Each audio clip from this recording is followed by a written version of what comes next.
আমি বারবার একটা কথা বলি যে এই দুনিয়াতে আল্লাহ ছাড়া আমাদের আপন বলে কেউ নাই। আপনি যাকে আপন মনে করেন না কেন, আমাদের সম্পর্ক আছে বাবার সাথে, মায়ের সাথে, স্ত্রী সন্তানদের সবার সাথে, আমাদের হক আছে, অধিকার আছে, সব ঠিক আছে। বিশ্বাস করেন আল্লাহ ছাড়া আপন বলে আপনার কেউ নাই। এই যে গার্লফ্রেন্ডকে আপন মনে হয়, এরা আপন না। স্ত্রী সন্তানদেরকে খুব আপন মনে হয়, আপনার মৃত্যুর পর 40 দিন সময় লাগবে না সব ভুলে যেতে। পিতামাতা, ভাই বোন সবাইকে আপন মনে হচ্ছে। পিতামাতার স্থান বাবা মার পরে, আল্লাহ রসুলের পরে, সেটা ঠিক আছে, তো আপন আল্লাহ ছাড়া তারা নন। আপনি তাদের মনোপুত ভাবে নিজে প্রতিষ্ঠিত হতে পারবেন না, তারা আপনাকে চিনবে না। বলো সারাটা জীবন তোর পিছনে এত টাকা ঢাললাম, কি করলি? কিচ্ছু করতে পারলি না। আবার এখন যারা পিতামাতা হয়েছেন, সন্তানদেরকে আপন মনে হচ্ছে, দেখবেন এই সন্তানকে আপনি আপনার মনোপুত ভাবে সম্পত্তি দিতে পারবেন না, ভরণ পোষণ দিতে পারবেন না। এই সন্তান বড় হয়ে আপনাকে বৃদ্ধাশ্রমে পাঠিয়ে দিতে পারে, নাউজুবিল্লাহ। অথবা আপনার সাথে এই সন্তানই খারাপ ব্যবহার করবে। আপন মনে হচ্ছে? আল্লাহ ছাড়া কেউ আপন না। আল্লাহ ছাড়া আপন কেউ না। আর আল্লাহ ছাড়া সত্যিকার অর্থে আপনাকে আমাকে ভালো কেউ বাসে না। শুধু আল্লাহ আপনাকে ভালোবাসেন।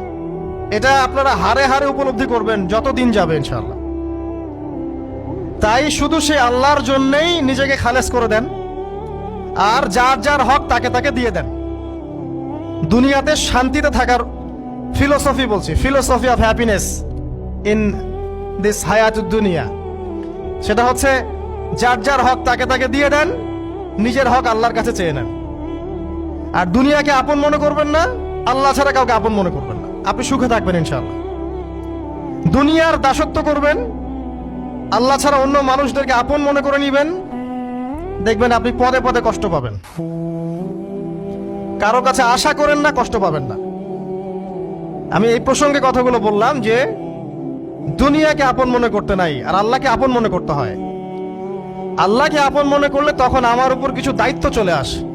কি দায়িত্ব?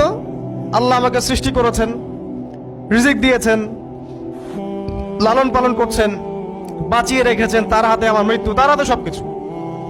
তো এখন আল্লাহ পাকের জন্য নিজের জীবনটাকে খালেস করে নেওয়া, যেভাবে আল্লাহ পাক চলতে বলেছেন সেভাবে চলা, যেগুলোকে আল্লাহ পাক নিষেধ করেছেন বর্জন করা।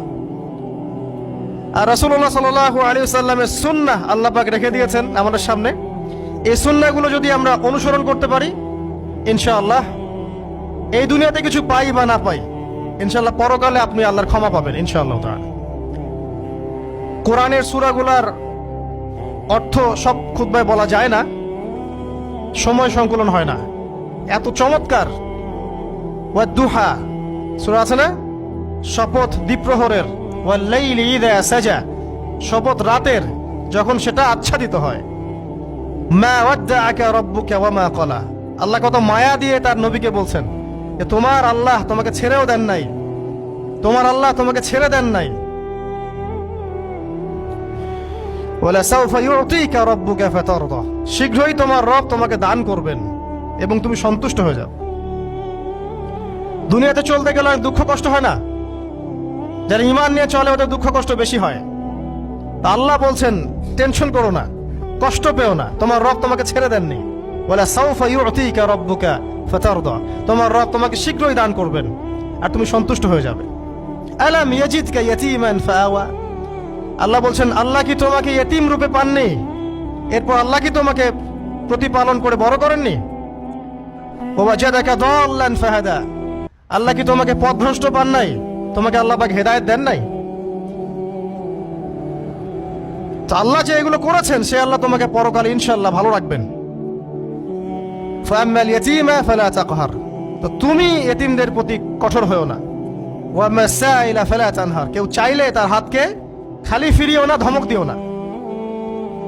ওয়াম্মা বিনিআমাতি রাব্বিকা ফাহাদ্দিস, তোমার রবের এই সমস্ত নিয়ামতগুলো তুমি মানুষের কাছে বর্ণনা করতে থাকো। এর পরের সূরার দিকে খেয়াল দেখবেন, সূরা আলাম নাশরাহ লাকা সাদরাক, মনে হয় দুটো একটা আরেকটার সাথে পেয়ার। আলাম নাশরাহ লাকা সাদরাক, আমি কি তোমার হৃদয়কে প্রশস্ত করে দেই নাই? ওয়াদা'না আনকা ওয়িজরাক, তোমার বোঝাগুলো হালকা করিনি? কাকে বলছেন এগুলো আল্লাহ পাক? রাসূলুল্লাহ সাল্লাল্লাহু আলাইহি ওয়াসাল্লাম। তো যে মানুষটা জান্নাতে যাবে নিশ্চিত, এবং যিনি জান্নাতের দরজা না খুললে জান্নাতের দরজা কারো জন্য খোলা হবে না। যে মানুষটা হচ্ছে ভদ্র, স্মার্ট, বিচক্ষণ, কোনো মানুষ পৃথিবীতে নাই। সকল ধর্মের মানুষ মানে এটা। কিছু আছে শয়তান, মানুষ রূপী শয়তান, এরা মানে না, বাট দেখবেন ম্যাক্সিমাম মানুষই মানে। হোক সে ইহুদি বা খ্রিস্টান বা হিন্দুইজম বা মুসলিমরা তো মানেই, সবাই মানে। এই মুহাম্মদ সাল্লাল্লাহু আলাইহি ওয়াসাল্লামের মতো স্মার্ট, বিচক্ষণ, ভদ্র, সুচরিত্রের মানুষ পৃথিবীতে কোনোদিন আসেও নি, আসবেও না। তো সেই নবীর জীবনটা আপনি পড়ে দেখবেন, আর রাহিকুল মাখতুম বইটা, যে চড়াই আর উতরাই, খালি দুঃখ, কষ্ট, যন্ত্রণা, লাঞ্ছনা, কন্টিনিউয়াসলি। আমাদের নবী সাল্লাল্লাহু আলাইহি ওয়াসাল্লাম তো 1 মাস শান্তিতে ঘুমানো নাই নবী হওয়ার পরে। যখন তিনি মারা যান, ফাতিমা রাদিয়াল্লাহু আনহার কথা মনে আছে না? কানে কানে কি জানি বললেন। তখন আমাদের নবী একটা কথা বলেছিলেন, আমি এই বয়সে এসে কথাটা বুঝি, মাদ্রাসা লাইফে, ইউনিভার্সিটি লাইফে বুঝিনি।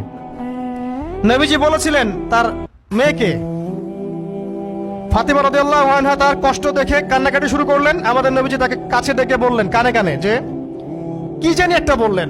তারপর ফাতিমা রাদিয়াল্লাহু আনহা চুপ করে গেলেন।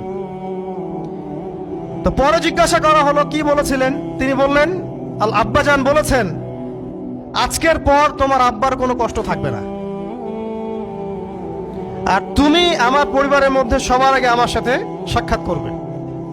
এই যে আজকের পর আমার আব্বার আর কোনো কষ্ট থাকবে না, এর মানে বোঝেন, মানে সারাটা নববী জীবন কত যে কষ্ট নবী সাল্লাল্লাহু আলাইহি ওয়াসাল্লামকে সহ্য করতে হয়েছে। আজকে জান্নাতে যাওয়ার দিন, আজকে আর তোমার আব্বার কোনো কষ্ট থাকবে না। এই মানুষটার যদি এই অবস্থা হয়, তাহলে আমরা কি? আল্লাহ পাক সেই মানুষটাকে এই সূরা দুটো শোনাচ্ছেন, আমি কি তোমাকে এতিম পাই নাই, তোমাকে পথভ্রষ্ট পাই নাই, হেদায়েত দেই নাই, ভরণ পোষণ করিনি, আমি আল্লাহ তোমাকে ছেড়ে দেই নাই, শীঘ্রই তোমাকে দান করব, হ্যাঁ, তোমার বোঝাকে আমি হালকা করিনি। ফাইন্না মাআল উসরি ইউসরা, ইন্না মাআল ইউসরি ইউসরা।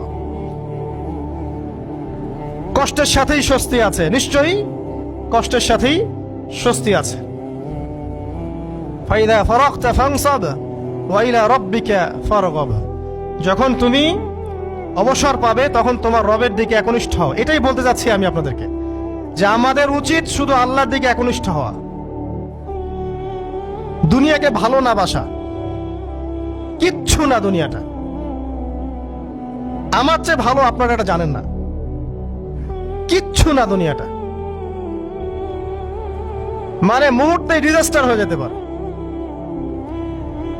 আর যাদেরকে নিয়ে এই দুনিয়া, আমাদের মা বাবা, ভাই বোন, আত্মীয় স্বজন, স্ত্রী সন্তান, এরা সবাই যে যার হক চাচ্ছে। তাদের হক দিয়ে দেন, আপনি খুব ভালো। দিতে পারবেন না, আপনি ভালো না। সারাটা জীবন করতে থাকেন, দেখবেন একদিন দিতে পারেন নাই, সে আপনাকে চিনবে না। নবী সাল্লাল্লাহু আলাইহি ওয়াসাল্লাম বলেননি এই কথাগুলো? জাহান্নামে যাওয়ার কারণ এগুলো উল্লেখ করেন নাই?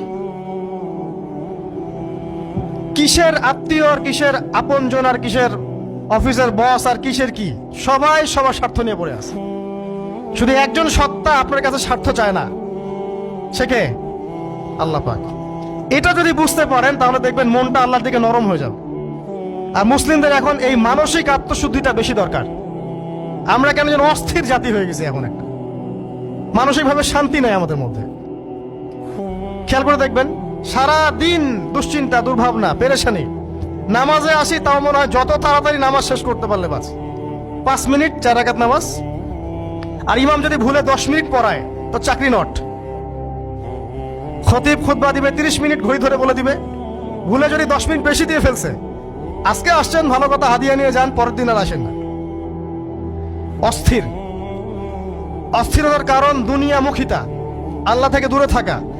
অস্থিরতার কারণ কোরআন থেকে দূরে থাকা। অস্থিরতার কারণ নিয়মিত সুন্নাহর উপর আমল না করা, ডেইলি জিকির আজগার গুলো না করা, ডেইলি কোরআন তেলাওয়াত না করা, হাদিস অনুবাদ সহ না পড়া, দিনের জ্ঞান চর্চা না করা, দিনী হালাকাগুলোর মধ্যে না বসা। অস্থিরতার অনেক কারণ, টাকা পয়সার পিছনে ছোটা, বাড়ি গাড়ি স্ট্যাটাসের পিছনে ছোটা, এবং এই লোভ, এই লালসা আপনাকে স্থির থাকতে দিবে না। অস্থিরতার কারণ এই যে আমরা বলি মেটেরিয়ালিজম, আমরা বলি বস্তুবাদিতা, এগুলো অস্থিরতার কারণ। এগুলো কখনো আপনাকে স্বস্তি দিবে না। আপনি যত দৌড়াবেন দুনিয়ার পেছনে, দুনিয়া আপনার থেকে তত পালাতে থাকবে। আর আল্লাহ পাক বলেছেন, হে আদম সন্তান, আমার ইবাদতের জন্য সময় বের করো, আমি তোমাকে দুইটা জিনিস দিব। এক নাম্বার, তোমার হাতকে আমি সচ্ছলতা দিয়ে ভরে দিব, আর দুই নাম্বার, তোমার সমস্ত অভাব আমি দূর করে দিব। যে ব্যক্তি আল্লাহর জন্য সময় দেয়, আল্লাহর জন্য বাঁচে, আল্লাহর জন্য মরে, সব কাজ আল্লাহর সন্তুষ্টির জন্য করে, দেখবেন ও মনের মধ্যে শান্তি আছে। হয়তোবা তার 5 তলা 10 তলা বাড়ি নাই, BMW নাই, সুজুকি জিক্সার নাই, তারপরে দেখবেন সে অনেক শান্তিতে আছে, কারণ তার মনের মধ্যে একটা প্রশান্তি কাজ করে। আর যে ব্যক্তির মধ্যে দেখবেন আল্লাহর কনসিয়াসনেস নাই, ইবাদত নাই, কোরআন সুন্নাহ এগুলো কিচ্ছু নাই, দুনিয়ার সব আছে, দেখবেন ব্যাংক ব্যালেন্স, টাকা পয়সা, মনে শান্তি নাই। এই মনের শান্তিটাকেই উসমান রাদিয়াল্লাহু আনহু বলতেন যে আল গিনা, মানে ধনাঢ্য, ধনী বলি না আমরা, এটাই হচ্ছে ধন।